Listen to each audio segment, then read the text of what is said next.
Hello everyone, कैसे हैं सभी छात्रों को प्यार भरा नमस्कार जीवी फाउंडेशन की तरफ से एंड वेलकम टू जीवी फाउंडेशन। आज हम बात करने वाले हैं यहाँ चैप्टर नंबर 2 जिसका नाम क्या है, एसिड बेस एंड सॉल्ट। इसके पहले की क्लासेस में हमने आपको अच्छे से समझाया था कि पीएच स्केल क्या होता है, इसकी डेफिनेशन क्या होती है, ये सारी डिस्कशन हमने कर ली थी। आज एक और टॉपिक डिस्कस कर लेते हैं इस शॉर्ट वीडियो की क्लासेस में। तो चलिए शुरू करते हैं, आज डिस्कस करते हैं। चैप्टर हमारा है एसिड बेस एंड सॉल्ट, और जो टॉपिक हमने डिस्कस कर लिए हैं उसको खाली समझते हुए चलते हैं। एसिड बेस एंड सॉल्ट में हमने अलग अलग साइंटिस्ट के हिसाब से डेफिनेशन हमने पढ़ ली थी, और लेबोरेटरी के हिसाब से लिटमस पेपर और इंडिकेटर्स के हिसाब से हमने डेफिनेशन को समझा था। स्मेल के हिसाब से ऑल फैक्ट्री इंडिकेटर्स को समझा था।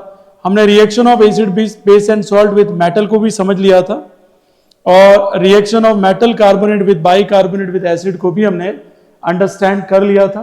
इसके बाद यहाँ जो टॉपिक्स है, एसिड एंड बेस रिएक्ट जब एक दूसरे से करेंगे तो एक तरीके से न्यूट्रलाइजेशन रिएक्शन होगी, जिसको भी हम अच्छे से समझ पाए थे। Reaction of metallic oxide with acid को भी समझ लिया था। Reaction of non metallic oxide with base के साथ समझ लिया था।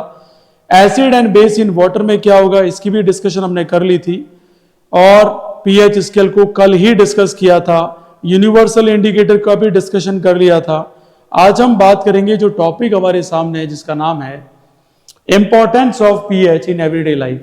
ठीक है, जितने भी स्टूडेंट इस वीडियो को देख रहे हैं ज्यादा से ज्यादा शेयर, ज्यादा से ज्यादा लाइक करें और सब्सक्राइब भी करें। ठीक है, इससे हमें मोटिवेशन मिलता है कि हमें और काम करना चाहिए, है ना। दैट्स इट, इसके अलावा कुछ भी नहीं है। यहाँ पे देखिए डियर स्टूडेंट, अगर डिटेल में कुछ चाहते हो so just go for the what application, GV foundation application on the play store. Let's see, topic हमारा है importance of pH in everyday life. हमारी जो रोजमर्रा की लाइफ है उसमें क्या इंपॉर्टेंस है pH, pH change and survival of animals. अब पहला ही फैक्टर है जिसमें हम बात कर रहे हैं कि जब पीएच अगर चेंज हो जाता है तो एनिमल के सर्वाइवल से इसका क्या रिलेशन है। ठीक है, इसके डिस्कशन हम आज कर रहे हैं। बहुत अच्छे से समझिएगा इसको। देखिएगा, हमारी जो बॉडी काम करती है बहुत अच्छे से, वो नैरो पीएच रेंज पे काम करती है। लगभग हमारा बॉडी का जो रेंज होना चाहिए वो कहां से कहां होना चाहिए, फ्रॉम 7.0 टू 7.8 होना चाहिए। When the pH of rain water अगर लेस हो जाए देन 5.6, तो यहां हम कह सकते हैं कैसी रेन होगी, acid rain, and this will be harmful. When this acid rain flows into the rivers, it lowers the pH of rivers water and making the survival of aquatic life is difficult. Means जैसे ही acid rain होगी तो सारा का सारा पानी कहाँ जाएगा, river, oceans, और वहां पे कौन है, एक्वाटिक एनिमल्स है। उनकी लाइफ का जो सर्वाइवल है वो काफी डिफिकल्ट हो जाएगा। ठीक है, इसलिए हमने टॉपिक का नाम रखा pH change and survival of animal. ठीक है, दैट इज वेरी इंपॉर्टेंट। अगर एसिड रेन होती है इसका मतलब ये हुआ कि जो रेन वाटर है वो कितना लेकर आया है, 5.6 पीएच रेंज लेके आया है। इसका सीधा सा मीनिंग है विच इज लेस देन 6। ये किससे कम हो गया, 7 से कम हो गया। इसका मतलब ये एसिडिक है, और यही जाके रिवर, ओशियन इसमें मिलेगा, तो इससे जो भी एक्वेटिक एनिमल है उनकी लाइफ क्या हो जाएगी, डिफिकल्ट टू बी सर्वाइव।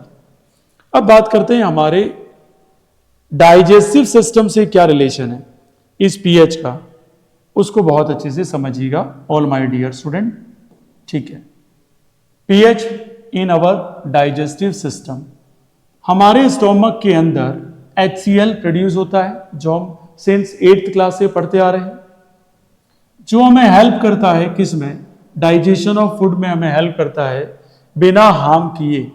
ठीक है, हमारे स्टोमक को बिना हार्म किए एक तरीके से क्या होता है, HCl प्रोड्यूस होता है, जो क्या करता है, डाइजेशन। क्या करता है, डाइजेशन। लेकिन some time excess acid is produce, कुछ टाइम ऐसा होता है कि बहुत ज्यादा अमाउंट में क्या होता है, एसिड प्रोड्यूस होता है, जिससे स्टोमक में क्या होता है, इनडाइजेशन। क्या होता है, इनडाइजेशन, पेन शुरू हो जाता है।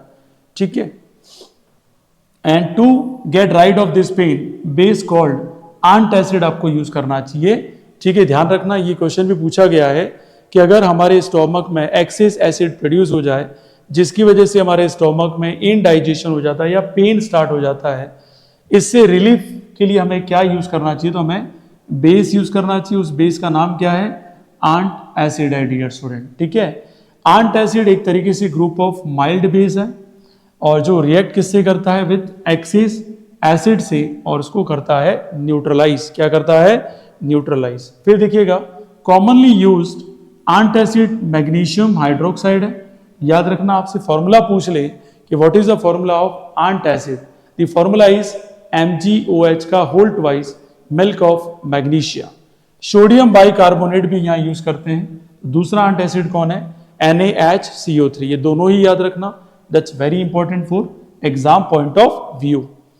pH change causes of tooth दिखे, इसको समझ लेते हैं अच्छे से, ठीक है। यहां क्या अंडरस्टैंडिंग हमें रखनी है, देखिएगा डियर स्टूडेंट। टूथ डीके, देखो टॉपिक क्या है? पीएच हमारा चेंज हो रहा है जिसकी वजह से हमारे दांत गिरना शुरू हो जाते हैं, टूथ डीके शुरू हो जाता है। वो कब होता है, क्या रीजन है इसका, उसको समझिएगा। Tooth decay starts when the pH in the mouth falls below 5.5। मतलब हमारे दांत गिरना कब शुरू हो जाएंगे? अगर एसिडिक कैरेक्टर आ जाए हमारे माउथ में, लेकिन पीएच रेंज कितनी होनी चाहिए?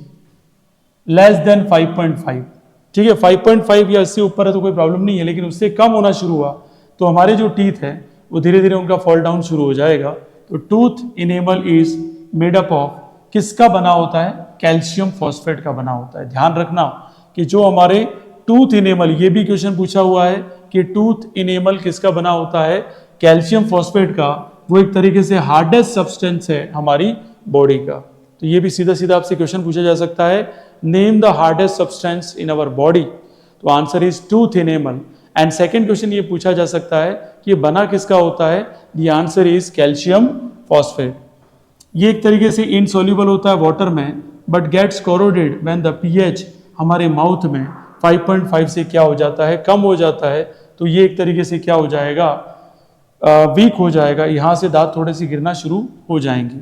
द बैक्टीरिया जो प्रेजेंट होता है हमारे माउथ में वो प्रोड्यूस करता है acid due to degradation of sugar and food particle after eating. इसलिए कहा जाता है कि सोते टाइम आपको चॉकलेट वगैरह कंज्यूम नहीं करनी चाहिए, और किया है तो ब्रश करके आपको सोना चाहिए, ताकि डिग्रेडेशन जब शुगर का होगा तो वो बैक्टीरिया क्या नहीं प्रोड्यूस करे डियर स्टूडेंट?